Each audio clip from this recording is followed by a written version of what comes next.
하나님의 말씀 창세기 17장 15절부터 봅니다. 15절부터 마지막 절까지 봅니다. 창세기 17장 15절에서 27절, 창세기 17장 15절에서 마지막 27절까지 우리 함께 보도록 합니다. 같이 봅니다. 하나님이 또 아브라함에게 이르시되 내 아내 사레는 이름을 사레라 하지 말고 그 이름을 사라라 하라. 내가 그에게 복을 주어 그로 내게 아들을 낳아 주게 하며 내가 그에게 복을 주어 그로 열국의 어미가 되게 하리니 민족의 열왕이 그에게서 나리라. 아브라함이 엎드려 웃으며 심중에 이르되 100세 사람이 어찌 자식을 낳을까? 사라는 90세니 어찌 생산하려 하고 아브라함이 이에 하나님께 고하되 이스마엘이나 하나님 앞에 살기를 원하나이다. 하나님이 가라사대 아니라 내 아내 사레가 정녕 내게 아들을 낳으리니 너는 그 이름을 이삭이라 하라. 내가 그와 내 언약을 세우리니 그의 후손에게 영원한 언약이 되리라. 이스마엘에게 이르러는 내가 내 말을 들었나니 내가 그에게 복을 주어 생육이 중다하여 그로 크게 번성케 할지라. 그가 12방백을 낳으리니 내가 그로 큰 나라가 되게 하려니와 내 언약은 내가 명년 이 기한에 사라가 내게 낳을 이삭과 세우리라. 하나님이 아브라함과 말씀을 마치시고 그를 떠나 올라가셨더라. 이에 아브라함이 하나님이 거기에 말씀하신 대로 이 날에 그 아들 이스마엘과 집에서 생장한 모든 자와 돈으로 산 모든 자 곧 아브라함의 집 사람 중 모든 남자를 데려다가 그 양피를 베었으니 아브라함이 그 양피를 벤 때는 99세였고 그 아들 이스마엘이 그 양피를 벤 때는 13세였더라. 당일에 아브라함과 그 아들 이스마엘이 할례를 받았고 그 집의 모든 남자 곧 집에서 생장한 자와 돈으로 이방 사람에게서 사온 자가 다 그와 함께 할례를 받았더라. 아멘. 우리 찬송가 326장입니다. 326장.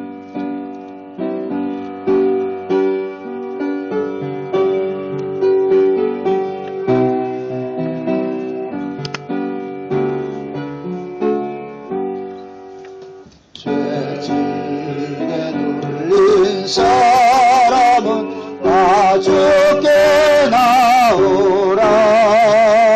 주 말씀 의지할 때에 곧 평안 얻으리. 의지하세 의지하세 주 의지하세.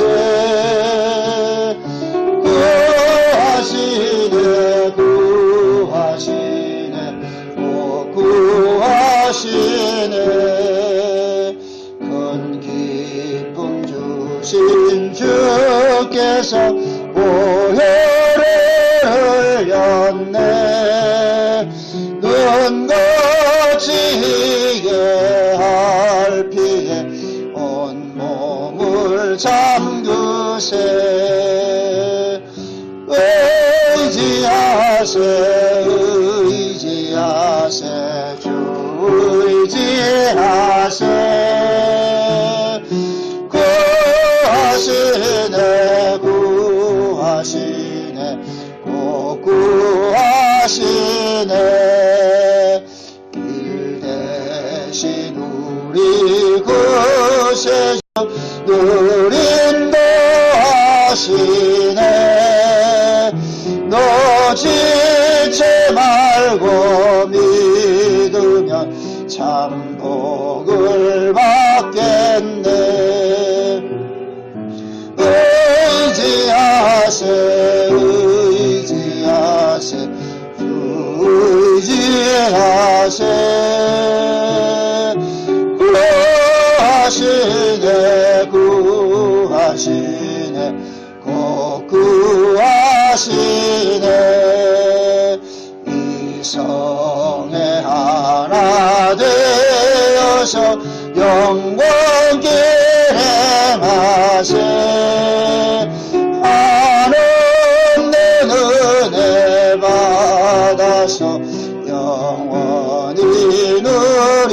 의지하세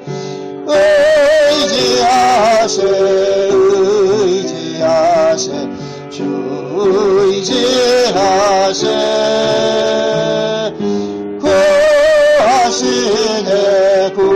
구하시네 꼭 구하시네.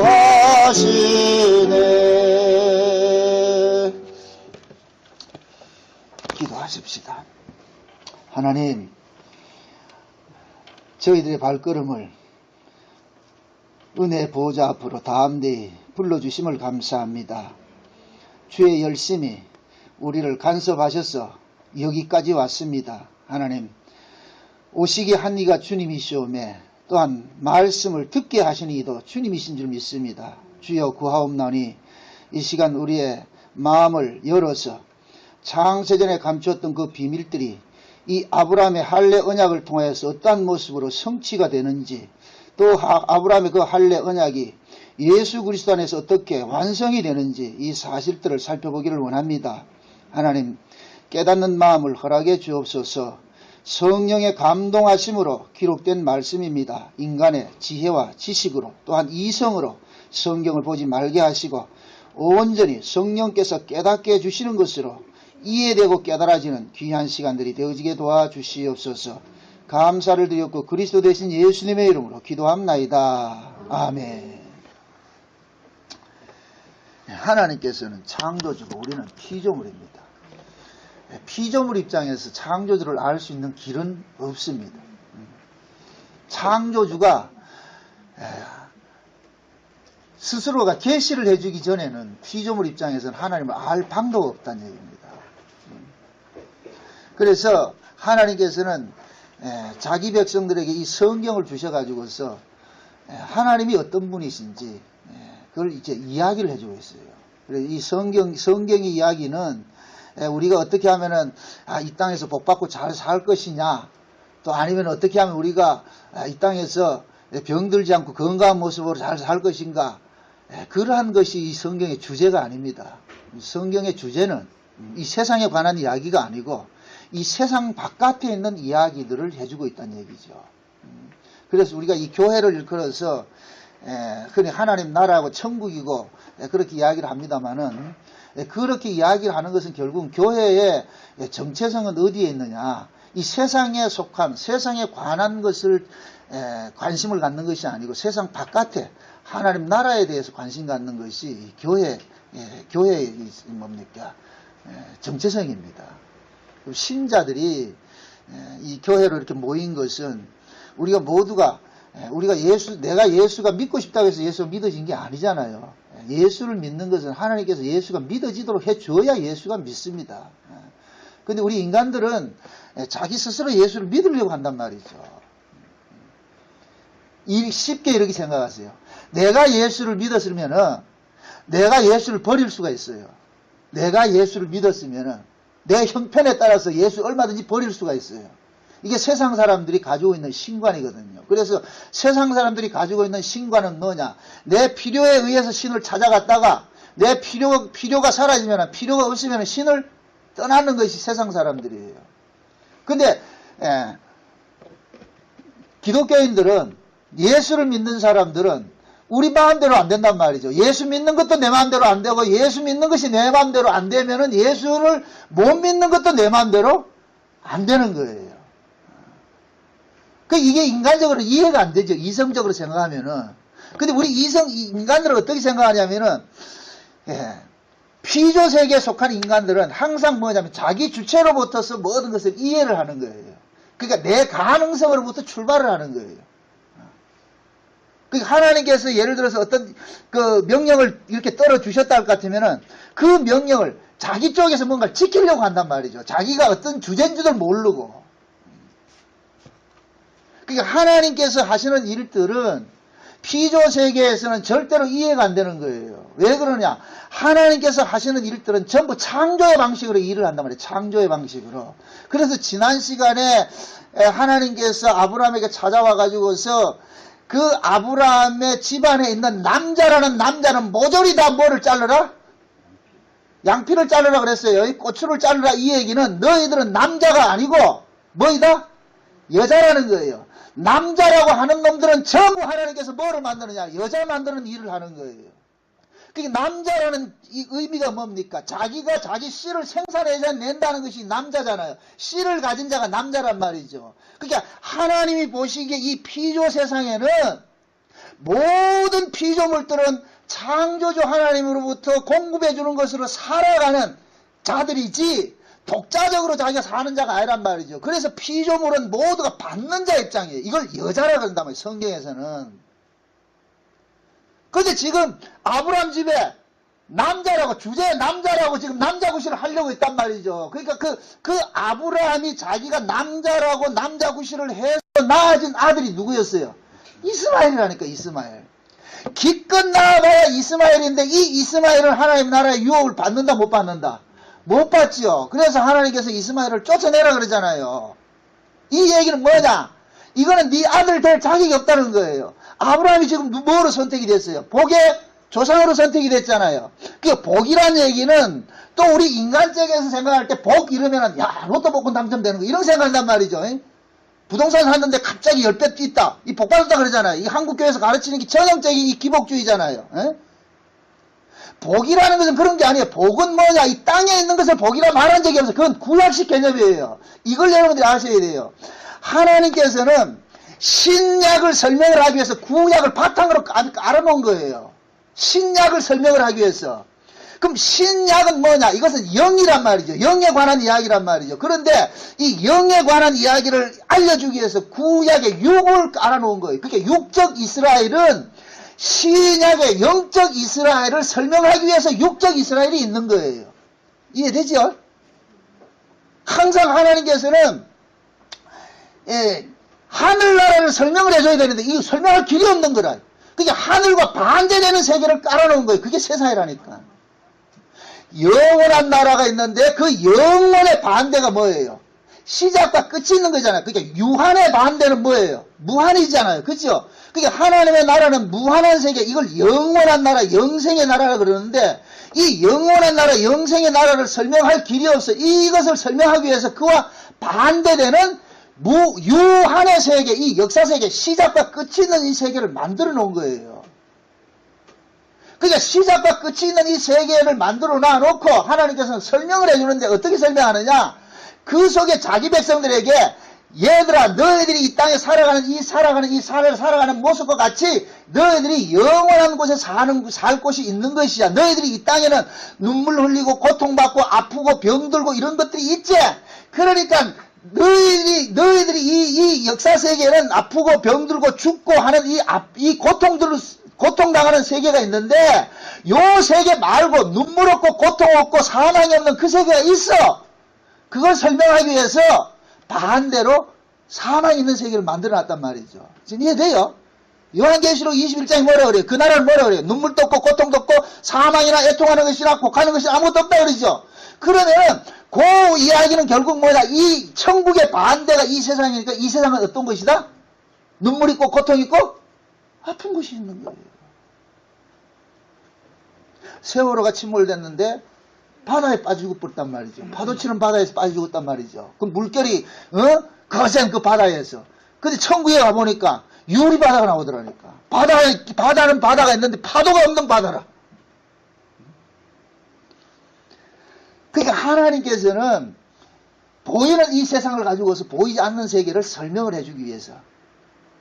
그런데 우리는 다 이 보이는 세계에서 태어났기 때문에 우리가 본능적으로 보이는 것으로 가지고서 이해를 하는 거예요. 그래서 하나님께서는 자기 백성들에게 성령을 주셔가지고서 보이는 세계를 통해서 보이지 않는 세계를 보게 만드는 거예요. 그게 믿음이란 말이죠. 그래서 믿음을 받으면은 우리는 이 보이는 이 세계에서 보이지 않는 저 세계를 뭐 하느냐? 지향하게 돼 있어요. 소망을 갖게 돼 있어요. 소망. 내가 그렇게 원하고 싶지 않는데 믿음이 우리 안에서 그런 일들을 하신다니까. 그래서 믿음을 받은 사람은 이 성경을 가지고서도 그냥 역사적인 사건에 거기에 매몰되어 있는 게 아니에요. 하나님께서는 역사적인 사건을 가지고서 영적 이야기를 해주고 있는 것이란 말이죠. 그러니까 하나님이 지금 보세요.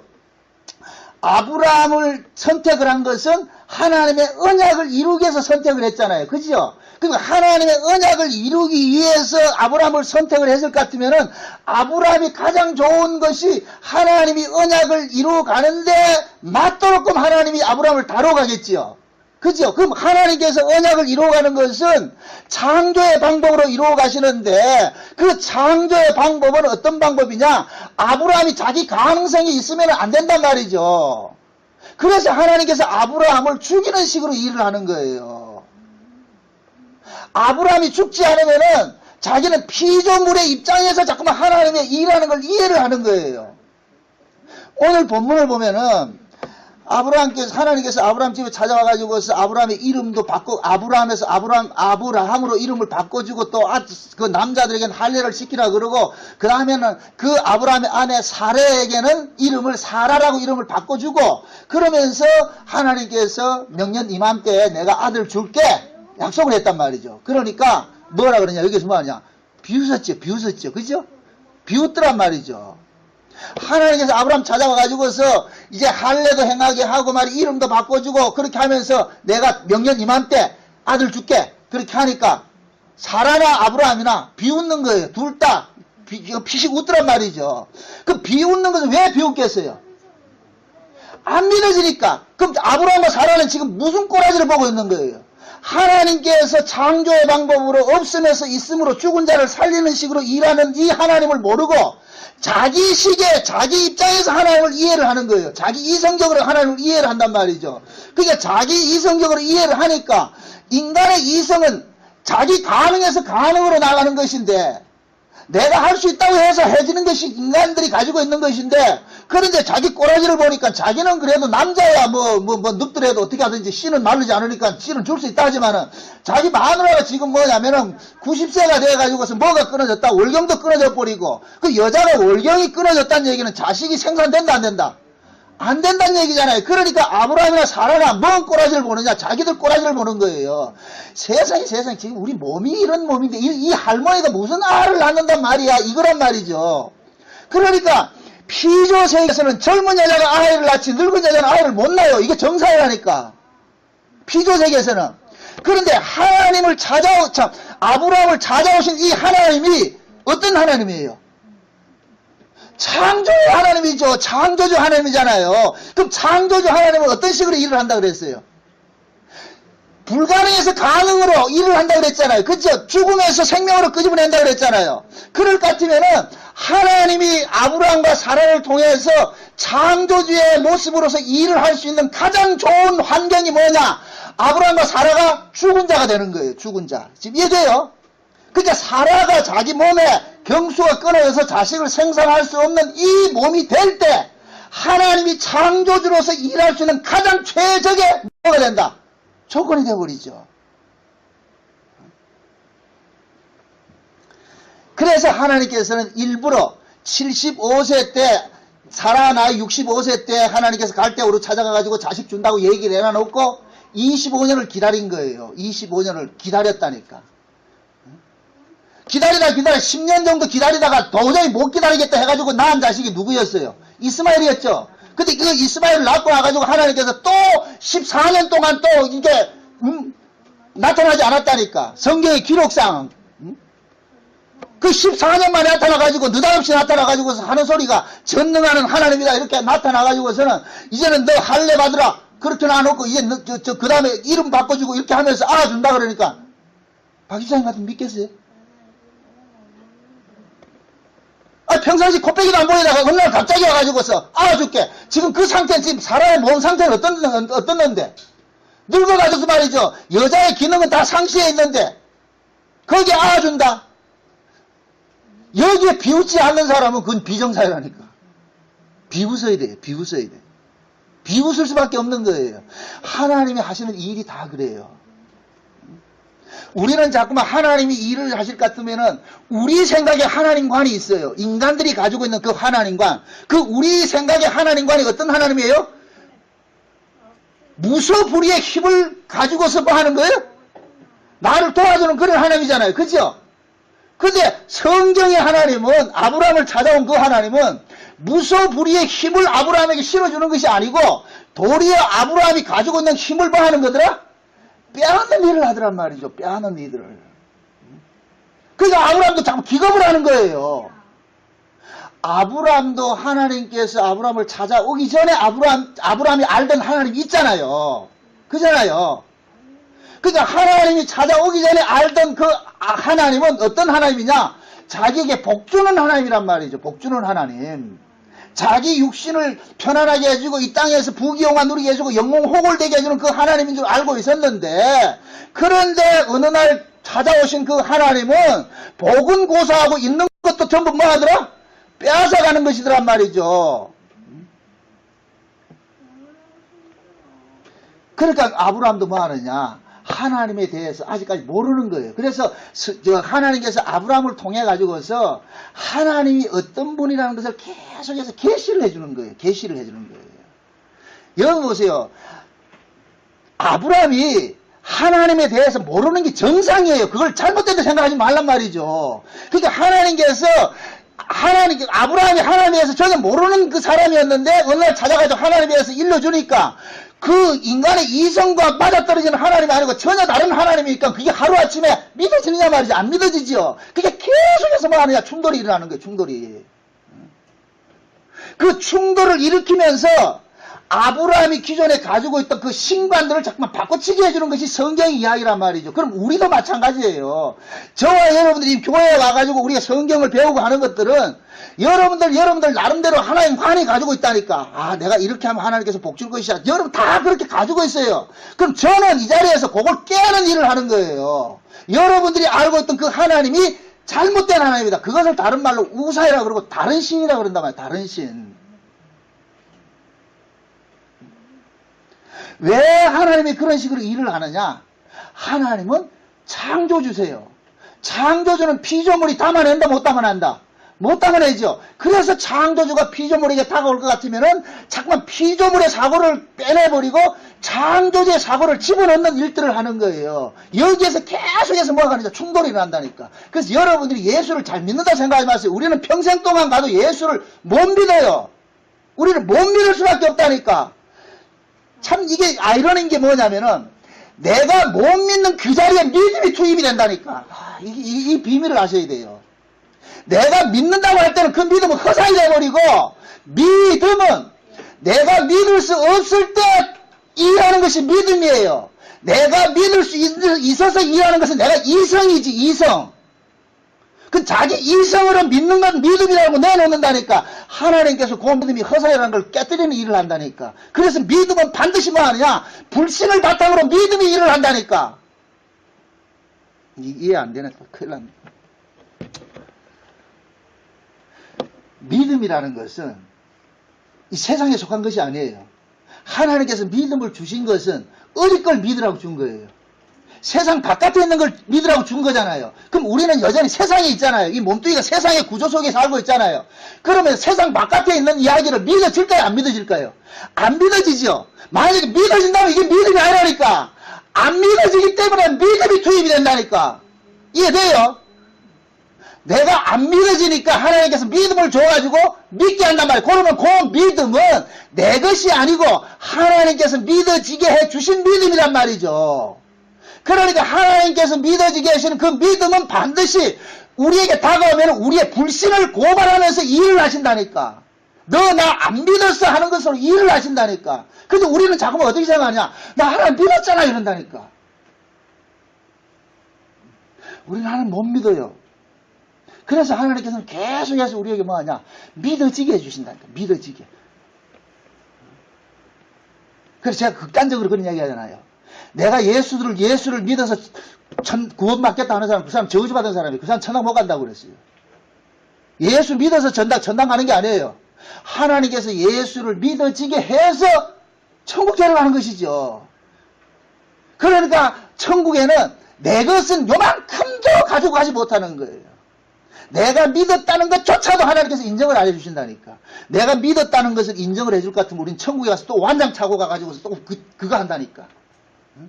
나는 믿었는데 니 왜 못 믿었나 이래 돼버린다니까. 그런 건 없어요. 그래서 우리는 철저히 이 땅에서 뭐 하느냐? 우리는 하나님을 사랑하지도 않고 하나님을 믿지도 않았는데 이런 자를 하나님께서 은혜와 긍휼과 용서하심이 다가와가지고서 우리를 구원을 해줬구나 하는 것을 깨닫게 만드는 거예요. 깨닫도록. 그래서 신앙생활은 날마다 우리는 뭐 하냐, 우리 가능성을 자꾸만 부정당하고 나를 비우는 자리로 자꾸 끌고 가신다니까. 여러분들 생각해 보세요. 여러분들이 언제 가장 하나님과 가까이 있을 때냐면 여러분들이 가장 소망이 없을 때, 내게 기대할 것 아무것도 없을 때, 그럴 때가 언제냐? 내가 몸 아플 때예요. 내가 몸도 그냥 감기 걸리면 하나님 안 찾는다니까. 여러분 감기 걸려가지고 기도하는 사람 있어요? 박사님 기도해. 감기 걸려가지고 주야 이 감기 고쳐서 기도해. 안 하죠? 근데 불치병이 걸렸다. 이거 병원에 가서도 안 된다. 그럴 때 우리는 뭐 하냐? 안 하던 금식 있다고 하나님 배에 달린다니까. 기도한다니까. 그래서 하나님께서 우리를 어느 식으로, 어떤 식으로 정말 간섭을 하고 인도하느냐면은 우리가 기대할 만한 것 없도록, 우리가 의지할 것이 없도록 그런 환경 속으로 우리 자꾸만 몰아가는 거예요. 그러니까 그런 하나님이 좋을 수가 있겠어요? 안 좋지요? 그래서 우리는 늘 말이야, 이 땅에 살면서 하나님을 미워한다니. 절대 하나님 사랑한다 생각하지 마세요. 우리는 하나님 사랑할 수 있는 존재가 아니에요. 아이들이 이렇게 생각했어요. 아이들이 엄마를 사랑한다. 그 사랑이 진짜 사랑일까요? 그 아이가 엄마를 이용하기 위한 사랑일까요? 이용하기 위한 것이죠. 그러니까 아이가 엄마를 사랑한다 해놓고 엄마가 쟤한테 조금 나쁜 짓 해보세요. 엄마 사랑한다 그래요. 대박 뭐 한다 그래요. 엄마 미워 그러죠. 그러니까 아이가 엄마를 사랑한다는 그 배경 속에는 뭐가 깔려있느냐? 항상 자기에게 잘해주는 것으로 깔고 있는 거예요. 그걸 애들은 사랑이라고 생각한단 말이죠. 그래서 엄마가 내한테 잘해주면 여기 사랑이라고 그러고 못해주면 이것은 사랑 아니고 미움이라고 생각한단 말이죠. 그런데 엄마는 그 아이가 잘해주고 못해주고가 중요한 것이 아니고 이 아이를 올바로 키우기 위해서는 때로는 뭐합니까? 매도되잖아요. 그런데 그 아이 입장에서는 엄마가 매대는 것을 사랑으로 받아들인다 안 받아들인다? 안 받아들이죠. 어느 인간이 자기를 매대는데 사랑이라고 생각하겠어요? 하나님이 지금 자기 백성들을 그러는 거예요. 구약의 이스라엘 백성들. 여러분 보세요. 구약의 이스라엘 역사를 볼 것 같으면 혹독하게 시달린다니까. 입에 담내가 날 정도로 시달린다니까. 그러면서 하나님께서 내가 너희를 뭐 했다? 사랑했다 그런다니까. 그러니까 이스라엘은 그냥 학을 뛰는 거예요. 세상에 무슨 놈의 사랑이 이런 사랑이 있냐? 우리가 흔히 잘 외운 여러분들 아마 이거는 다 거의 다 알 거예요. 시편 23편 유명한 시잖아요. 뭐예요? 여호와는 나의 목자신이 그러죠. 그러니까 우리는 딱 생각하는 거, 여호와는 나의 목자신이, 하나님 나의 목자대. 흔히 이제 한국교회 목사들이 이거 가지고 가잖아요. 여호와가 여러분들 목자입니다. 그러니까 푸른 초장 실만한 물가로 인도하십니다. 뒤에는 싹 빼버린다니까. 사망의 음침한 골짜기를 다 빼버리고 실만한 물가 푸른 초장으로만 인도한다니까. 그러니까 그런 설교를 듣다가 사망의 음침한 골짜기 빠져나가니까 이 사람들 기겁을 하는 거예요. 뭐 이런 일이 있냐. 이게 하나님 잘못된 하나님이 아닌가 이런다니까. 아니에요. 하나님은 뭐냐. 목자가 되셔가지고서 우리를 어디로 인도하느냐? 때로는 사망의 골짜기도 인도하고 때로는 실만한 물가도 인도를 해요. 그게 꼭 우리 자식 키우는 것과 똑같다니까. 때로는 자식을 칭찬도 하고 때로는 자식을 뭐하고? 매질도 하고. 그 모두를 일컬어서 뭐라 그러냐? 사랑이라 그런다니까. 사랑. 그런데 아이 입장에서 사랑은 뭐냐? 나에게 잘해주는 건 사랑이라 생각한다. 그러니까 아이가 엄마를 사랑하는 것은 전부 뭐냐? 자기 입장에서 뱉어내는 사랑이기 때문에 진짜 사랑이 아닌 거예요. 엄마가 말하는 사랑이 아니라니까. 이건 자식은 절대로 부모를 사랑할 수 없어요. 그래서 사랑은 내리 사랑이라 그러지 치사랑이 없다 그런 거예요. 치사랑이 없다고. 그럼 그걸 언제 아느냐? 지가 시집가서 자식 낳아보면 안다니까. 옛날에 우리 집 애들이 무슨 문제가 있을 것 같으면 따져요. 엄마 아빠한테 따진다니까. 엄마 아빠가 하는 일이 애들이 봤을 때는 다 옳을 수가 없어요. 자기들이 이 옳고 그름으로 생각해서 다 옳을 수가 없단 말이죠. 엄마 아빠가 틀릴 수가 있어요. 근데 아이들 입장에서는 항상 이것을 가지고 옳으냐 그르냐 법적으로 다가온단 말이죠. 그래서 내가 한번 되게 혼낸 적이 있어요. 야 이 새끼들아, 나는 너희들을 가지고서 법으로 안 키우고 은혜로 키웠는데, 사랑으로 키웠는데 왜 너희들은 법을 가지고서 부모한테 덤비느냐. 부모가 너희들 생각에 틀릴 수도 있지. 만약의 경우에 내가 너희들을 그런 식으로 키웠을 것 같아 벌써 너희들 다 죽었어. 여기 존재하지 못해. 너희들이 항상 엄마 아빠한테 말 잘 들어서 여기 컸다고 생각하느냐? 그런 자식은 하나도 없어요. 근데 엄마는 부모는 어떻게 키우느냐? 그 아이가 옳고 그름으로 대하지 않는단 말이에요. 왜 그러냐? 그 아이는 아직까지 옳고 그름으로 분별할 수 있는 인간이 아니기 때문에 그래서 부모는 기다리는 거예요. 이해하고 용서하고. 근데 우리 개연이가 지 시집가 가지고 자식 낳고 키워보면서 요거 알아가는 거예요. 지 새끼한테 옳고 그름으로 대할 것 같으면 가 키우겠어요? 못 키운다니까. 그러니까 진짜 사랑을 언제 아느냐? 자기가 부모가 됐을 때 부모의 사랑을 아는 거예요. 아, 사랑이 이런 거였구나. 우리 부모가 나를 이렇게 키웠구나. 이렇게 사랑했구나. 우리가 하나님의 사랑도 마찬가지예요. 하나님께서 우리에게 사랑을 베풀어 주신 것은 우리는 절대 그걸 이해를 못해요. 그것이 언제 이해가 되느냐? 하나님이 우리의 마음에 할례를 베풀어서 성령을 주시면은 그 성령이 우리 안에서 아비의 심령을 갖게 해가지고서 연약한 사람들 앞에서 법으로 군림하는 것이 아니라 은혜와 사랑으로 다가갈 때 비로소 알게 돼요. 아, 여러분들이 지독히 말 안 듣는 사람을 보면서 누구를 바라보느냐? 날 보는 거예요. 제 고백이에요. 말 안 듣는 교인들 보면서, 성도들 보면서 내가 하나님의 사랑을 깨닫는다니까. 내가 저 모습, 하나님 앞에 저 모습이지. 진짜 이 작은 식구라도 지독히 말 안 듣는 사람 있잖아요. 그럼 지독히 말 안 듣는 그 사람을 통해 가지고 뭐 하느냐? 옛날 같으면 법을 가지고서 말이야 단칼에 이거 할 텐데 만약에 하나님께서 법을 가지고 단칼에 나를 쳤을 것 같으면 내가 지금 여기 존재를 못하지요. 그러니까 하나님이 길이 사무심 중에서 나를 용서해 주셨기 때문에 그 용서 받은 것이 내 안에 있기 때문에 그 용서가 비록 내 말 안 듣고 속썩이는 그 신자가 할지라도 그에게 뭐가 하느냐? 칼이 나가는 것이 아니고 하나님 저 모습이 내 모습인데 그냥 하나님 알아서 간섭해 주이소. 이렇게 나온다니까. 하나님은 자기 백성들을 이 땅에 남겨둔 것은 세상은 하나님에 대해서 몰라요. 모르잖아요. 그러니까 그 세상 속에 하나님을 알려주기 위해서 남겨둔 거예요. 남겨둔 거라. 그럼 하나님께서 우리를 통해가지고 세상에 알려주고 싶은 것은 뭐냐? 지독히도 말 안 듣던 이 아브라함을 결국 하나님께서 용서하시고 은혜와 긍휼을 부어내서 그걸 버리지 않고 끝까지 책임져주는 그 모습을 아브라함에게 베풀었잖아요. 그럼 아브라함은 뭐 하느냐? 그 하나님께 받은 그 사랑 가지고 세상에 보여주는 거예요. 그래서 사도 바울이 그 로마서를 통해 가지고 우리 요즘 로마서 블로그에 글을 쓰는데 그 로마서를 통해 가지고 13장에 그런 얘기를 하잖아요. 권세에 도전하지 말라 그러죠. 세상 권세에 도전하지 말라 그러죠. 예? 그 세상 권세에 왜 도전하지 말라 그러느냐? 그 세상 권세조차도 지금 누가 다스리고 있다? 하나님께서 다스리고 있는 거예요. 우리가 할 수 있는 것은 뭐냐? 세상이 불의하고 세상이 우리를 핍박한다 할지라도 저쪽에서 칼 들고 나온다 해서 내가 칼 들고 나가는 자가 아니에요. 저쪽에서는 법을 들고 나오면 우리는 뭐를 들고 나가냐? 은혜를 들고 나가야 된다니까. 이게 신자라니까. 왜? 하나님께로부터 우리는 받은 것이 법을 받은 것이 아니고 뭐를 받았어요? 은혜를 받았다니까. 용서하심을 받았다니까. 그러니까 우리는 계속해서 뭐를 토해내야 되느냐? 용서를 토해내야 되는 거예요. 저쪽에서 법 들고 온다고 해서 내가 법을 들고 나가면 안 된단 말이에요. 지금 저 세월호 저 구원파 하는 짓거리가 아니라니까. 저 사람들 예수 믿는 사람들이 아니에요. 진짜 저 사람들이 예수를 믿는다 같으면은 공권에 오세요. 조사받을 거 받겠습니다. 이래 나와야지. 왜 지가 원수 갚으려고 그러는데? 성경 어디에 우리가 원수 갚으라 있어요?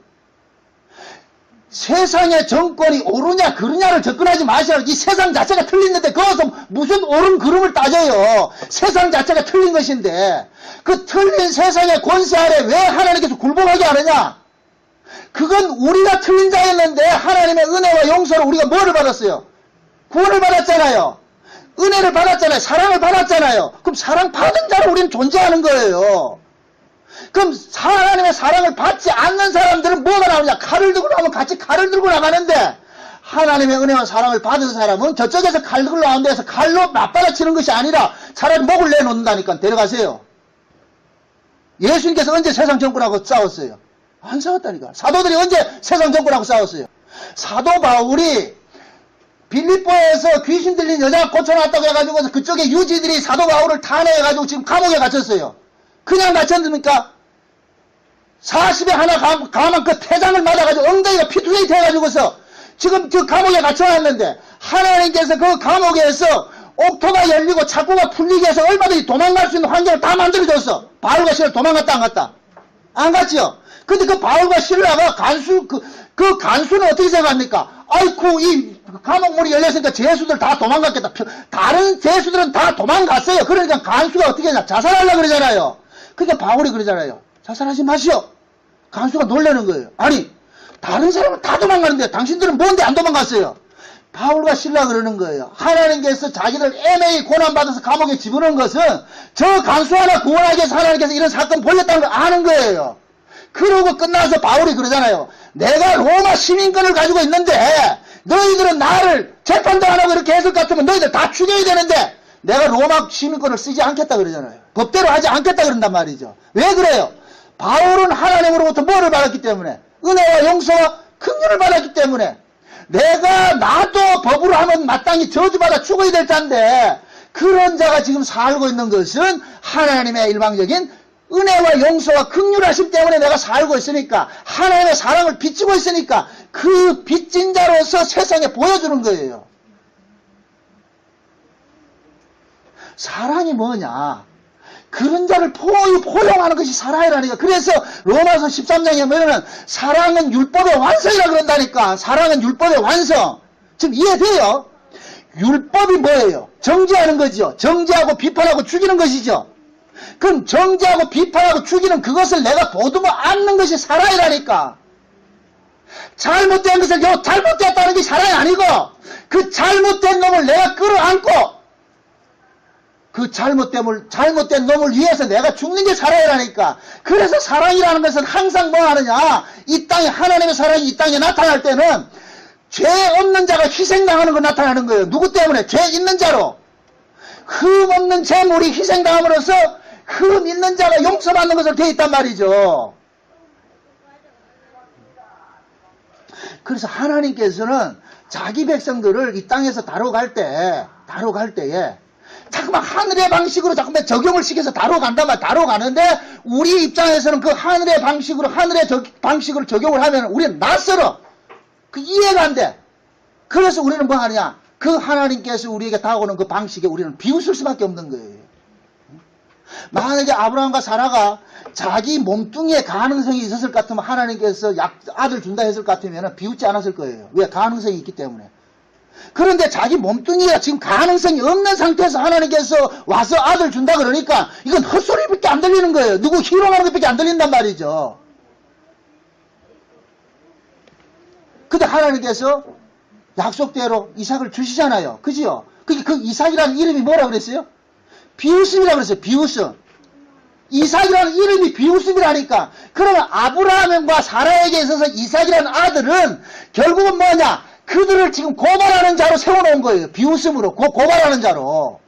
그러니까 이삭이라고 이름을 부를 때마다 마치 이영이를 이렇게 부르듯이 이영아 이렇게 부를 때마다 이삭이라는 그 이름 속에 담겨있는 뭐가 나오겠어요? 비웃음이 나겠죠. 그럼 이삭을 부를 때마다 뭐 하느냐? 우리는 하나님의 언약을 믿지 않고 안 믿은 자였는데 우리는 하나님의 언약을 불신한 자였는데 그러니까 자기들이 믿음 없는 것이 계속해서 고발되는 거예요. 고발당한다. 그러니까 하나님께서 지금도 이 아브라함과 사라의 그런 방식으로 자기 백성들을 다뤄가요. 다뤄가는데 어떻게 다뤄가느냐? 우리에게 다가오실 것 같으면은 우리에게 힘을 주는 것이 아니라 우리의 힘을 자꾸만 뺀단 말이죠. 우리의 힘이 빠졌을 때에 뭐가 우리에게 다가오느냐면 하나님의 은혜가 다가온다니까. 그래서 여러분들이 내가 형편이 좋고 살기 좋아가지고서 하나님 앞에 기도하는 거하고 진짜 살기 힘들 때 기도하는 건 달라요. 다르다니까. 그래서 하나님은 자기 백성들을 이 땅에서 자꾸만 뭐 하느냐? 죽이는 일을 한다니까. 세상의 것을 주는 방식으로 일하는 것이 아니고. 근데 우리는 타고난 본성이 뭐예요? 교회에 와가지고도 뭘 달라 그래요? 세상 거? 달라 그러잖아요. 하나님 거 달라 그러잖아요. 세상 걸 줘봐야 세상 거예요. 그건 세상 거라니까.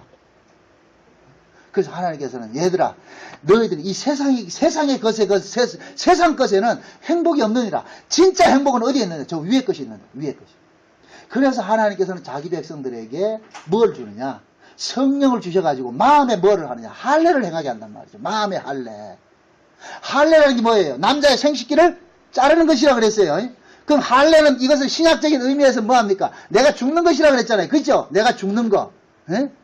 그러니까 우리가 내 가능성이 부정당하고 자기의 비움의 자리로 나아가는 것이 이게 할례 의미인데, 그게 우리가 의지대로 돼요, 안 돼요?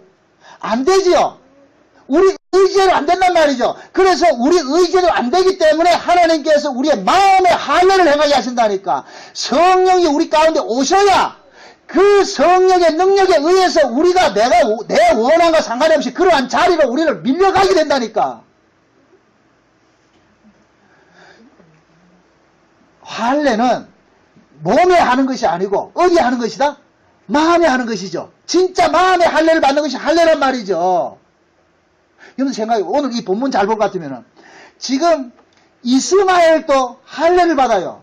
그죠? 이스마엘도 할례를 받았죠. 육적으로 할례 받았죠. 그러니까 이스마엘이 할례 받았다고 해서 하나님 백성입니까? 아니라니까요. 육적으로 얼마든지 할례 받을 수 있어요. 그러나 할례는, 진짜 할례 의미는 어디냐? 마음의 할례가 받아야 된다니까.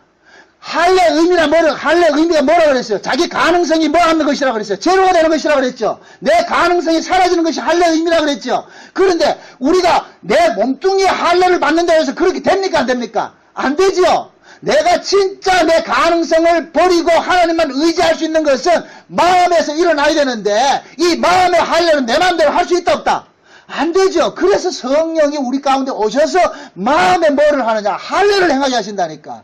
그러니까 그 마음의 할례를 행함을 받은 사람일 것 같으면 그때부터는 뭐 하느냐? 자기 가능성으로 나오지 않고 자기 없음 속에서도 하나님께서 나와 함께 한다는 그 믿음으로 나아가게 되는 거예요.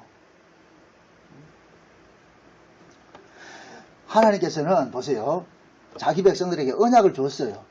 언약을 주면은 반드시 그 언약은 하나님이 이루어가는데, 그 하나님은 그 언약을 누구 방식으로 이루어간다 그랬어요? 창조의 방식으로 이루어간다 그랬죠. 그럼 창조의 방식으로 이루어가려면은 그 사람이 지금 산 자로 있어야 됩니까? 죽은 자로 있어야 됩니까? 죽은 자로 있어야 되죠. 자기 가능성으로 있어야 돼요? 불가능성으로 있어야 돼요? 불가능성으로 있어야 되겠죠. 그래서 하나님이 언약이 주어질 것 같으면은 그 언약을 받은 사람은 자꾸만 하나님께서 뭐 하느냐? 비우는 자리로 우리를 몰아간다니까. 언약을 위해서, 그 언약이라는 자체가 창조에 속한 것이기 때문에, 그 창조적인 방법으로서 언약이 이루어지기 때문에 우리의 가능성이 있으면 안 돼요. 그래서 언약을 받은 사람은 이 땅에 잠깐 죽임당하는 쪽으로 나아간다니까. 자, 보세요. 경수가 끊어진 그 사라의 몸에서 누가 나와요? 언약의 후손이 나오죠. 경수가 끊어진 사라의 몸에서 언약의 후손이 나왔어요. 다시 말해서 죽은 사라에게서 누가 나왔어요? 하나님의 아들들이 나오죠. 그죠? 요걸 그대로 신약적으로 비교해 보시란 말이에요. 신약적으로 비교할 것 같으면은 죽은 예수 속에서 누가 나오는 거예요?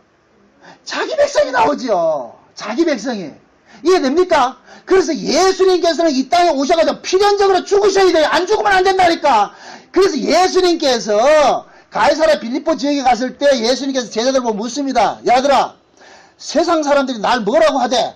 그러니까 그 베드로가 대표로 이야기를 합니다. 세상 사람들이 예수님을 바라봤을 땐 선지자라 하기도 하고, 유명한 선생이라 하기도 하고, 그런 이야기를 합니다. 그게 예수님 제자들 보고 물어요. 그럼 너희들은 나를 뭐라고 생각하는데? 그러니까 베드로가 주는 그리스도시요 살아계신 하나님의 아들이시나 고백을 한단 말이죠. 요때 예수님께서 베드로를 칭찬하는 것이 아니고, 바요나 시몬아, 네가 복이 있도다. 이를 알게 한 것은 네가 아니라 하늘에 계신 아버지께서 알게 해줬구나. 그러니까 베드로가 예수님이 하나님의 아들이라는 것을 어떻게 알았어요? 하나님께서 알려줬기 때문에 알았단 말이죠. 그러니까 예수님께서 이제 내가 십자가 죽어도 되겠구나. 이제 내가 십자가 죽어도 되겠구나 하니까 베드로가 뭐라 그랬어요? 안 됩니다. 예수님 죽기는 왜 죽어요? 예수님 죽을 수 없죠.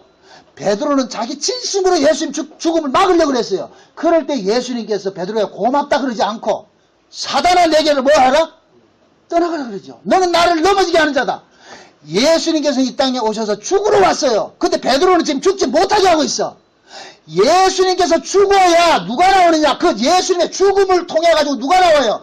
언약의 후손들이 나온단 말이죠. 마치 사라가 죽어야 누가 나오냐? 언약의 아들이 나와진다니까. 지금 이해돼요?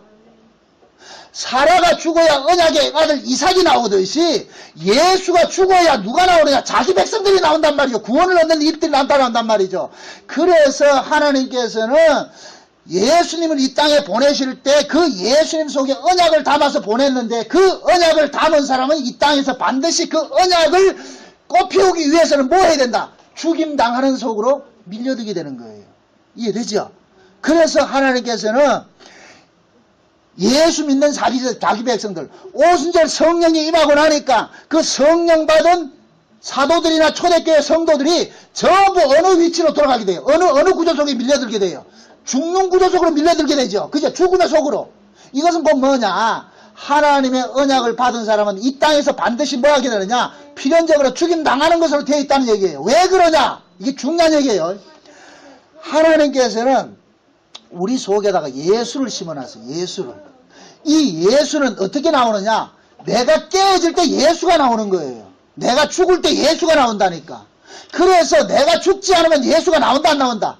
안 나오죠. 그래서 하나님께서는 우리를 자꾸만 죽는 구조 속으로 밀어넣는 거예요. 그러니까 내가 죽는다 할 것 같으면 목숨 끊어 죽는다 생각하지 말고 여러분들이 화가 나도 참고 이해하고 용서하고 베풀고 나누는 것이 다 하나 뭐 하느냐? 죽음이란 말이에요. 죽음. 자기 부인이란 말이에요. 자기 부인. 우리는 원래 남을 섬기는 자가 아니에요. 우리는 섬김 받으려고 하는 자지요. 그런데 성령이 우리 가운데 와서 마음의 할례를 행하게 될 것 같으면 내가 섬김을 받는 자로 사는 것이 아니라 섬기는 자로 산다니까. 이 섬기는 자가 결국 뭐냐? 자기 부인이고 자기 부정이 되는 거예요. 여기 순교라니까. 여기 순교. 이해됩니까? 지금 구원파처럼 유병한 일을 위해서 순교한데 좀 미친놈들 순교가 뭔 의미인지도 모르고 순교한다 그래. 순교는 뭐냐? 차라리 지가 법정에 들어가가지고 다 있는 거 내놓는 게 순교예요. 왜 저 대모합니까? 자기 있는 거 안 뺏기려고 대모하지요.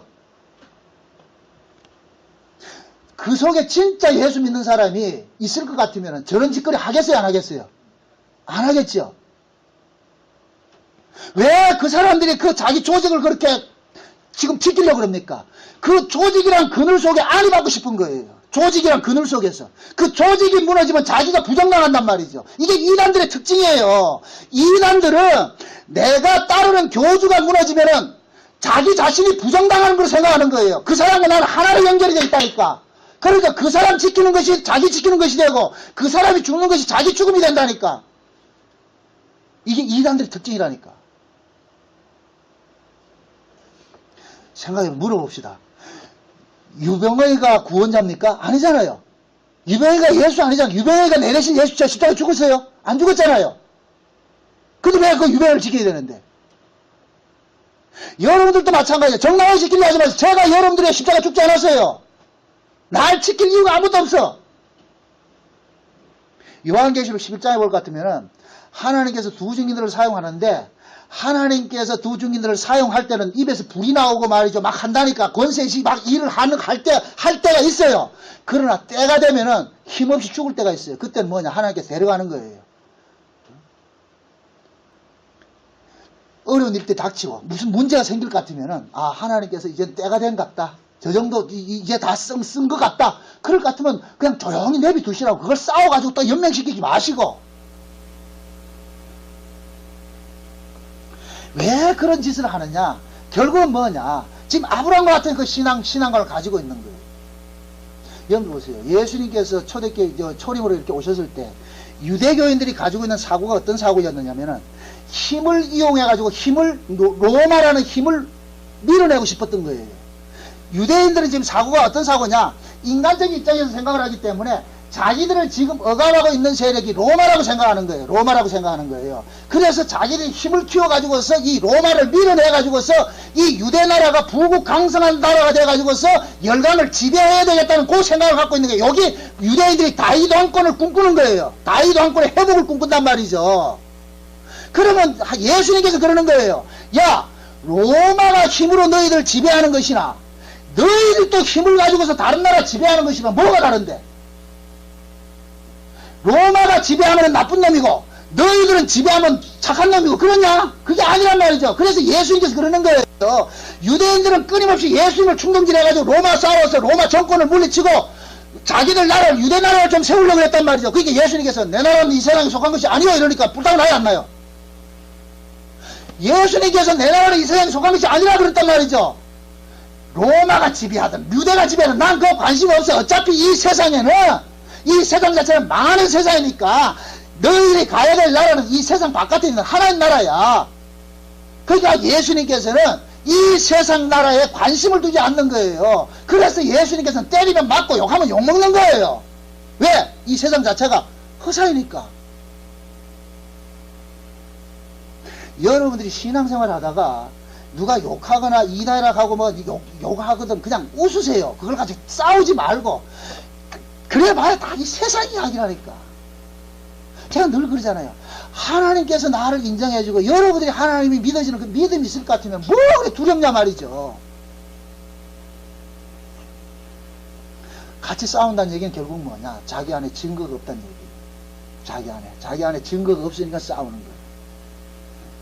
사도들이 힘이 없어서 안 싸운 게 아니에요. 물론 힘도 없었겠죠. 그러나 사도들이 그 세상 권력하고 싸우지 않는 것은 예수님과 같이 내 나라는 이 세상에 속한 것이 아니란 걸 알기 때문에 성령이 오고 나니까 아, 이 세상은 안개 같은 것이구나. 허사이구나. 가야 할 곳은 저기가 따로 있구나. 그걸 아니까 안 싸우는 거예요. 부모하고 자식하고 싸울 것 같으면은 부모가 자식을 이깁니까? 안 이기잖아요. 그 부모가 자식을 안 이기는 이유는 뭐냐? 그거 싸워서 이겨서 뭐 하겠어요? 그러니까 그냥 져주는 모습으로 나타나지요. 그게 요들 애들은 어떻게 합니까? 때를 쓰면은 뭐든지 통한다 이래가지고 때를 쓰려고 그러잖아요. 아이들이 때를 써서 엄마가 들어주는 게 아니에요. 엄마가 사주고 싶은 생각이 들 것 같으면 때를 안 써도 사준다니까. 근데 아이는 때를 쓰니까 사주니까 아, 때 쓰면 사준다. 그래서 아무 데 가서 때 쓴다. 그때는 어떻게 한다? 화장실 데려가야지 그때는. 우리가 하나님 앞에 나와서도 우리가 꼭 아이들 같은 그런 신앙생활을 하려고 그런다. 하나님께서는 자기 백성들을 이 세상에서 힘을 줘서 하나님 없이도 살 수 있는 그런 인간 만드는 게 목적이 아니에요. 너희들은 하나님이 없이는 살 수 없다는 자라는 것을 처절하게 깨닫게 만든다니까. 그래서 우리는 이 땅에 살면서 날마다 뭐 하느냐? 내가 부정당하고 내게 있는 것이 뺏김 당하고 말이죠. 그런 일들을 당하게 되는 거예요. 당하게 되는 거예요. 그런 일들을 당할 때에 세상적인 가치관으로서 접근을 하면 우리는 시험 들어요. 그 세상적인 가치관으로 접근하지 말고 언약적인 가치관을 가지고서 접근을 해보시라. 그러면 이겨낸다니까. 다시 말합니다. 하나님께서는 우리 안에 뭐를 담아놨다? 예수라는 생명을 담아놨어요. 이 예수라는 생명은 씨는 반드시 보세요. 씨는 그 씨 속에 있는 내용물을 생명을 토해내기 위해서는 반드시 뭐를 필요하냐? 토양이 필요해. 흙이라는 토양이 필요하다니까. 씨가 아무리 그 속에 생명이 있어도 흙이 없으면 생명을 키우지 못해요. 그래서 농부는 그 씨를 어디에다 뿌리냐? 흙이라는 토양 속에 뿌려가지고 썩어지고 문드러지게 만든다니까. 썩어지고 문드러지게 해가지고 그 씨 속에 있는 생명을 끄집어낸단 말이죠. 하나님께서 자기 백성들도 이 세상을 그렇게 다뤄가는 거예요. 하나님의 백성들은 이 속에 뭐가 있느냐? 하나님의 씨가 있어요. 근데 이 씨가 죽으려면 세상이라는 토양이 필요하다니까. 세상이라는 토양. 그래서 하나님께서는 자기 백성들은 이 세상 속에 던지는 거예요. 마치 예수님께서 제자들에게 제자를 불러서 파송을 하면서 내가 너희들을 양을 이리 가운데 보내는 이유는 양의 양됨을 드러내기 위해서는 반드시 이리가 있어야 된다니까. 이리가 양을 잡아먹음으로 인하여서 이리에게 잡아먹힘으로 인해서 양이 증거가 되는 거예요. 양으로서. 만약에 이리하고 같이 맞받아쳐서 싸울 것 같으면 그게 양입니까? 이리지.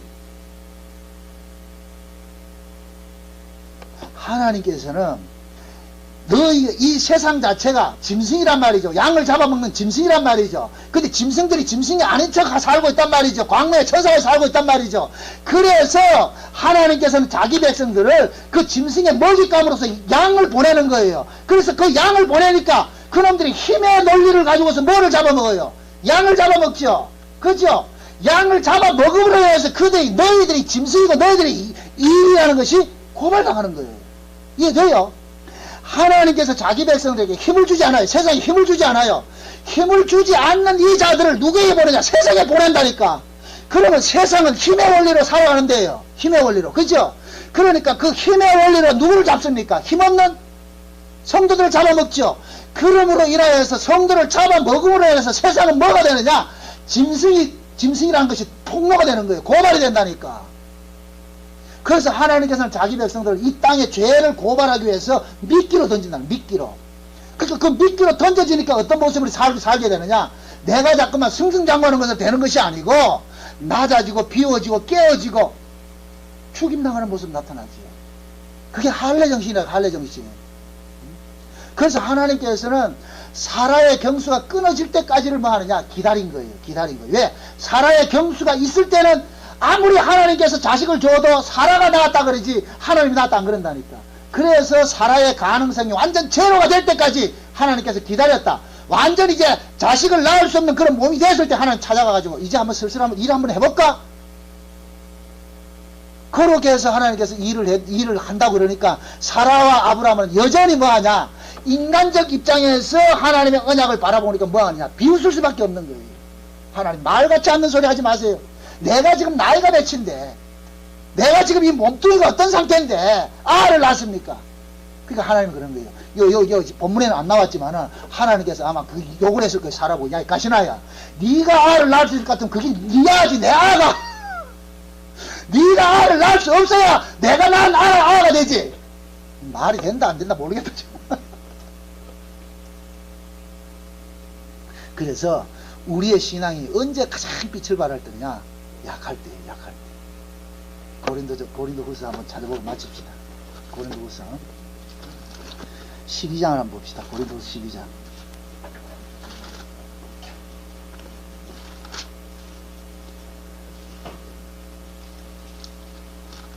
12장 보십시다. 7절부터 봅시다. 7절부터 10절까지 7절에서 10절까지 저를 돕는 의미에서 한번 좀 읽어주십시다. 다 같이 시작.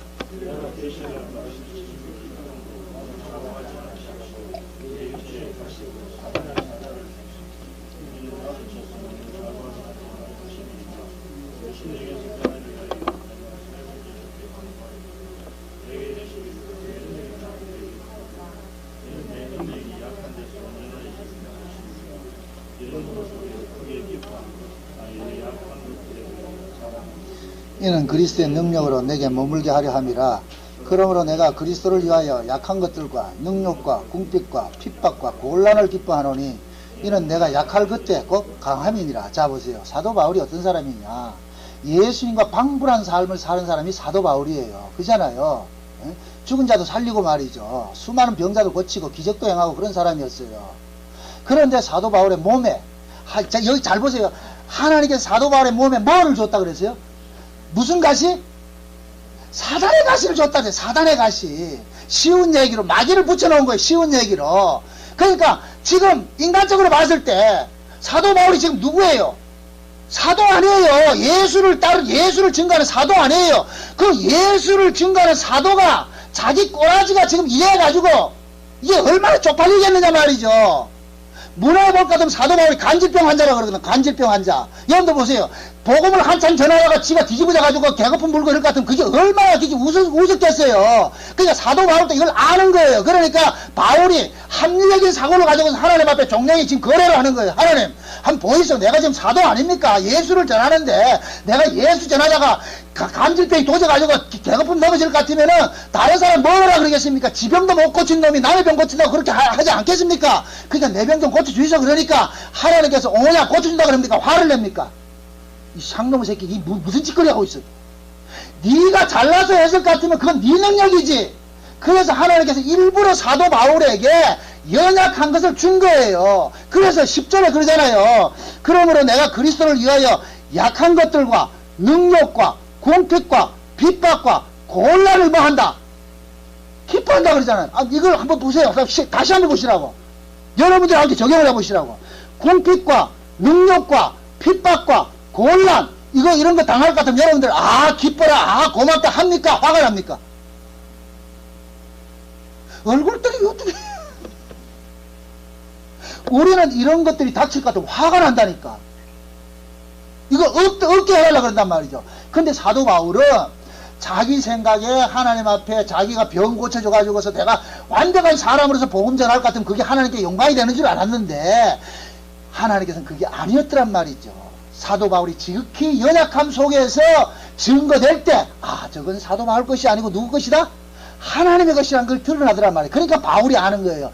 내가 약하고 능력이 없고 내가 핍박받고 곤란당하고 이러한 것들 속에 내가 넘어져야 되는데, 당연히 나 예수 안 믿을래 해서 더 나가야 되는데, 그럼에도 내가 지금 예수를 믿고 예수를 전하고 있다는 것은, 이것은 내 실력이 아니고 누구 실력이다? 하나님이 나를 붙잡고 있다는 그 증거니까 그걸 기뻐하고 있다는 얘기예요. 이해됩니까? 제일 좋은 실력은 뭐냐? 저 사람 분명히 예수를 안 믿을 것 같은데 믿는 사람이 그 사람이 실력이 좋은 거라니까. 세상에서 망하고 말이야, 망신당하고 이럴 것 같으면 우리는 자존심 상해가지고 예수 안 믿는다, 나 예수 안 믿을래 이렇게 나와야 되는데, 망신당하고 말이죠, 욕먹을 일 생기고 말이죠, 수치스러운 일 생겼는데도 꾸역꾸역 나온다. 이 사람이 능력 있는 사람이라니까. 우리한테는 영원하다. 여러분들 조금 문제 있을 것 같으면 교회로 안 나오잖아요. 일단 무슨 문제 있으면 교회를 옮겨버리잖아요. 아무도 나 모르는 교회를 옮기잖아요.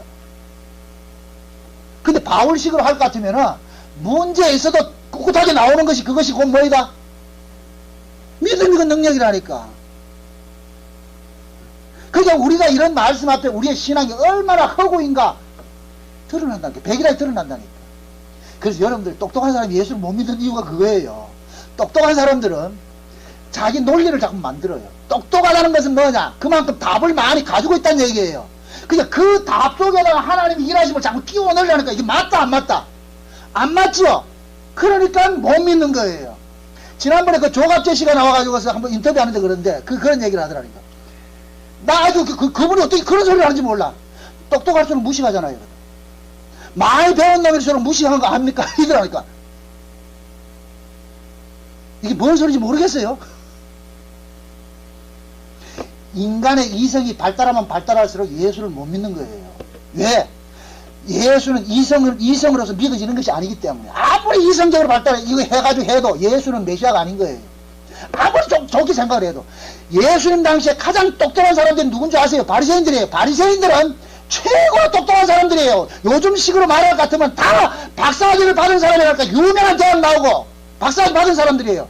그런데 그들이 예수를 죽였어요. 왜 그러냐? 자기들이 가지고 있는 그 틀 속에서 예수를 자꾸 집어넣으니까 하나도 안 맞는 거예요. 그러니까 예수를 죽인다니까. 그렇다고 이것을 세상에 공부만 한다고 해서 예수 안 믿는다, 그런 얘기 아니고, 인간의 지혜와 지식, 이성이 발달하면 발달해서 예수를 못 믿는다는 얘기 하는 거예요. 그래서 하나님께서 일하시는 것은 우리가 생각하는 것과 역설적으로 일을 하신다. 역설식으로. 그 역설의 이 방법이 곧 뭐냐? 내 가능성이 있을 때 하나님께서 오셔가 도와주는 것이 아니고, 완전히 불가능성이 됐을 때 주님께서 오셔가 팔 걷어붙이고 이제부터 일을 한번 해본다. 그게 사라의 사건이란 말이죠. 그러니까 저와 여러분들도 하나님 앞에 우리가 신앙생활을 하면서도 자꾸만 여러분들이 내 가능성, 내게 힘을 달라고 하지 마세요. 그게 우리는 본능적으로 힘을 구하겠지요. 그러나 하나님께서 우리가 구하는 대로 주지 않는다고 해서 삐지지 말고, 내 그럴 줄 알았다, 뭐 하나 주겠냐, 그렇게 하고 삐지지 말고, 안 줄지라도 꾸역꾸역 나오시라고. 그게 신앙이라니까. 우리가 언제 내 뜻을 관철하기 위해서 예수 믿었냐 말이죠. 하나님 언제 그렇게 일해왔냐 말이죠. 안 해왔어요. 지금까지 우리가, 지금 저와 여러분들 이 자리에 서 있는 것도 하나님께서 우리 뜻대로 우리 뜻을 관철시켜 주지 않았기 때문에 지금 있는 거예요. 만약에 하나님께서 제 뜻을 관철해 주실 것 같으면 저 지금 여기 안 있어요. 하나님께서 내 뜻을 관철시켜 주지 않았기 때문에 지금 이 땀 흘리고 있는 거예요. 그러니까 하나님의 뜻을 관철시키지 않으면 그것이 곧 뭐냐? 감사가 되죠. 왜? 내 뜻이 이루어지지 않으니까 누구 바라보느냐? 주님 바라보는 거예요. 주여 도와주세요. 주님 도와주세요. 그래서 여러분들도 이건 억지로 내가 그 자리로 내려가라는 얘기가 아니고, 하나님께서 자기 백성들을 그렇게 다루어 가신다는 얘기입니다. 다루어 가신다는 얘기. 그러니까 그런 일들이 닥치거들랑 놀래지 말고, 하나님께서 지극히 나를 잘 다뤄가고 있구나. 저 10편 23편의 그 말씀같이, 지금 사망의 음침한 골짜기로 지금 나를 데리고 가고 있구나. 그게 내 코피를 지금 잡고 가는 분이 누구다? 예수님이라 생각하시면은 예수님이 사망의 음침한 골짜기 나만 들어가 있는 것이 아니고 누구도 들어가 있다? 예수님도 들어가 있는 거예요. 목자가 그냥 양들만 사망의 음침한 골짜기 집어넣는 게 아니라 목자도 들어가 있다니까. 그러니까 그 목자가 목자가 사망의 권세를 이기신 분이잖아요. 그럴 것 같으면은 그 목자가 나를 끌고 간다는 것 같으면은 내가 비록 사망의 음침한 골짜기 있다 할지라도 두려워하지 말고 목자 있는 곳에 죽으면 같이 죽자 이렇게 생각하고 그냥 사시라고. 이게 신앙이라니까. 부디 세상에서 예수님께서 그러잖아요. 보라 내가 세상을 이겼노라 그러잖아요. 그럼 예수님께서 세상을 어떤 식으로 이겼어요? 세상이 예수님의 목숨을 달라고 하잖아요. 그러니까 예수님께서 아니야 내 목숨 안 줄 거야 안 줄 거야 해서 이긴 것이 아니고 그냥 줘버렸다니까. 가져가요. 가져가. 세상이 예수님의 목숨을 가져왔다니까. 그 끊으면 예수님 목숨을 가두고 오면은 다 끝난 줄 알았는데 다른 목숨이 있네. 그건 몰란 거예요. 예수님께서 헌 목숨 내주고 새 목숨 가지고 왔더란 말이죠. 부활에 살아났잖아요. 그게 세상이 놀라는 거예요.